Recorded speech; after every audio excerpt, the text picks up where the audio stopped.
વિદ્યાર્થી મિત્રો, અમારી યુટ્યુબ ચેનલ ટીચિંગ મેથ્સ એલજીમાં આપનું હાર્દિક સ્વાગત છે। જો મિત્રો તમે અમારી ચેનલમાં નવા હો તો ચેનલને સબસ્ક્રાઇબ કરવા વિનંતી, જેથી તમને જે નવી અપડેટ આવે છે તે અપડેટ મળતી રહે। વિદ્યાર્થી મિત્રો, આજે આપણે ધોરણ 9માં સ્વ અધ્યયન પોથી આવેલ છે તેમાં ભાગ 4 વિષય ગુજરાતી તેમાં પાઠ 12 આપેલ છે સખી માર્કંડી, તેનું સંપૂર્ણ સોલ્યુશન કરીશું।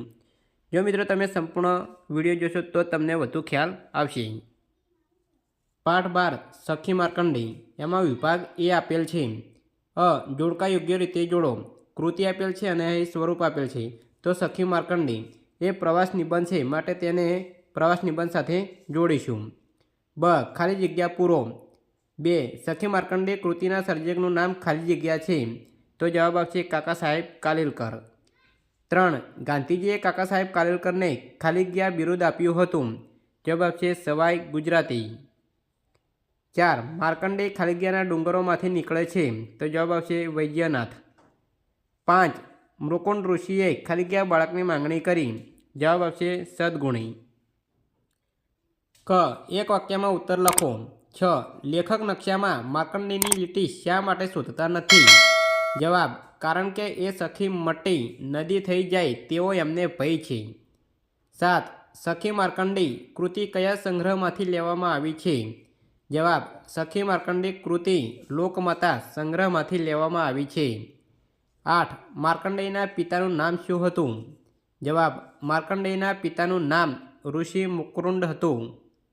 9 ધૃષ્ટતા માટે યમરાજને કોનો ઠપકો સાંભળવો પડ્યો? જવાબ, ધૃષ્ટતા માટે યમરાજને ત્રિશૂલધારી શિવજીનો ઠપકો સાંભળવો પડ્યો। 2-3 વાક્યમાં ઉત્તર લખો। 10 માર્કંડેય જેમ જેમ ઉંમરમાં ખીલતો જાય છે તેમ તેમ મા બાપના વદન શા માટે મ્યાન થતા જાય છે? જવાબ,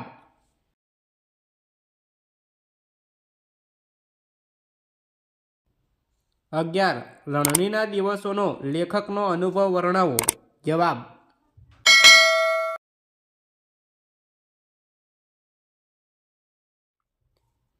સવિસ્તાર લખો। 12 માર્કંડેય ઋષિની કથા તમારા શબ્દોમાં આલેખો। જવાબ,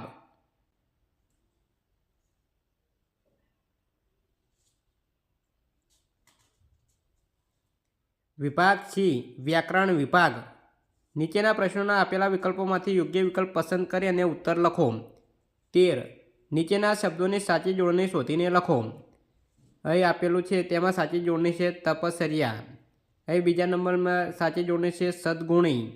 ત્રીજામાં સાચી જોડણી છે મૃત્યુંજય। 14 નીચેના શબ્દોની સાચી સંધિ ઓળખો। એમાં પહેલા નંબરમાં આપેલ છે સદગુણની સાચી સંધિ છે સદ પ્લસ ગુણ। બીજું આપેલ છે કુલોદ્વારક, તેની સાચી સંધિ છે કુલ પ્લસ ઉદ્ધારક। 15 સંધિ જોડો, તેમાં આપેલ છે સપ્ત પ્લસ ઋષિ, તો જવાબ આવશે સપ્તર્ષિ। 16 નીચે આપેલી સંજ્ઞાના પ્રકાર જણાવો। અહીં ડુંગર તો તે જાતિવાચક સંજ્ઞા છે। અમૃત તે દ્રવ્યવાચક સંજ્ઞા છે। ઈચ્છા તે ભાવવાચક સંજ્ઞા છે। 17 નીચેના શબ્દોના સમાનાર્થી શબ્દો કૌંસમાંથી શોધીને લખો। અહીં પ્રપાત તો એનો સમાનાર્થી શબ્દ થશે ધોધ। 2 મ્લાન તો તેનો સમાનાર્થી શબ્દ થશે નિસ્તેજ।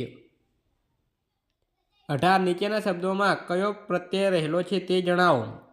માર્કંડી તો તેમાં પર પ્રત્યય રહેલો છે। 2 સુકુમાર તો તેમાં પૂર્વ પ્રત્યય રહેલો છે। 19 નીચેના શબ્દોના લિંગ ઓળખાવો। ખેતર તો તે નપુંસકલિંગ છે। ભરવાડ તે પુલ્લિંગ છે। મૃકુંડુ તે સ્ત્રીલિંગ છે। ઈચ્છા તે સ્ત્રીલિંગ છે। 20 નીચેના શબ્દોનો સાચો સમાસ પ્રકાર ઓળખાવો। કુલોદ્વારક તો તે ઉપપદ છે। પૂર્વજ તે કર્મધારય છે। નીચેના વાક્યોમાંથી વિશેષણ શોધો। તેમાં પહેલો છે બેમાંથી કયો વર્ગ પસંદ કરો, તો બેમાંથી તે વિશેષણ છે। બપોરની છાયામાં માર્કંડેય સાથે બેસતો, તો છાયામાં તે વિશેષણ છે। માર્કંડેય મને અમૃત જેવું મીઠું પાણી આપતી, તો મીઠું એ વિશેષણ છે। 22 નીચેના વાક્યમાંથી સર્વનામ શોધો। નાનપણમાં અમે કેટલી વાતો કરતા, અમે એ સર્વનામ છે। મને શક્કરિયા પણ આપતી, તો મને એ સર્વનામ છે। 23 નીચેના શબ્દોના વિરોધી શબ્દ લખો. મંદ તો એનું વિરોધી થશે જલદ અથવા તો તીવ્ર. વરદાન તેનું વિરોધી થશે શાપ. સ્વસ્થ તેનું વિરોધી થશે અસ્વસ્થ. ઈચ્છા તેનું વિરોધી થશે અનિચ્છા. સ્મિત તેનું વિરોધી થશે રુદન. 24 નીચેના વાક્યોનો કાળ ઓળખાવો. માર્કંડેય વૈજનાથના ડુંગરમાંથી આવે છે. આ વાક્ય વર્તમાન કાળનું છે. યમરાજ પારડા પર બેસીને આવ્યા. આ વાક્ય ભૂતકાળનું છે. નીચે આપેલા રૂઢિપ્રયોગનો અર્થ લખો.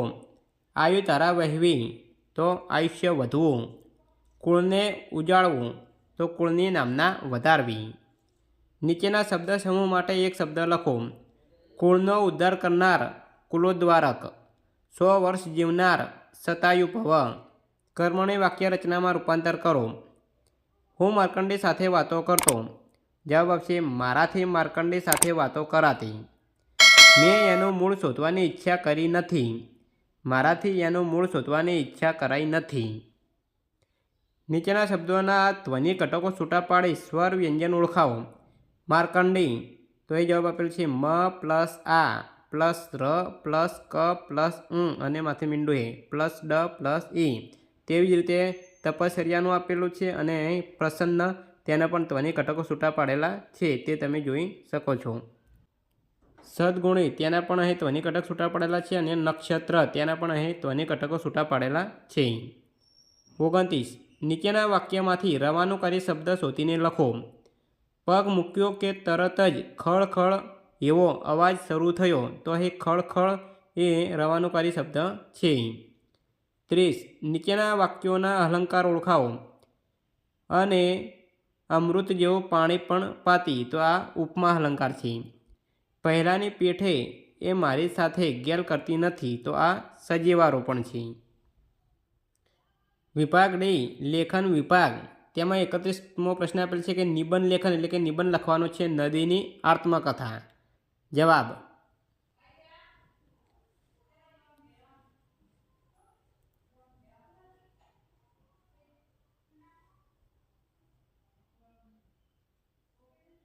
મિત્રો તમને મારો વિડીયો સારો લાગ્યો હોય તો લાઈક કરો, શેર કરો અને સબસ્ક્રાઈબ કરો. અને અહીં સ્વાધ્યાયન પોથીના બીજા પણ સોલ્યુશનના વિડીયો મૂકેલા છે તે તમે ચેનલમાં જોઈ શકો છો. Thank you.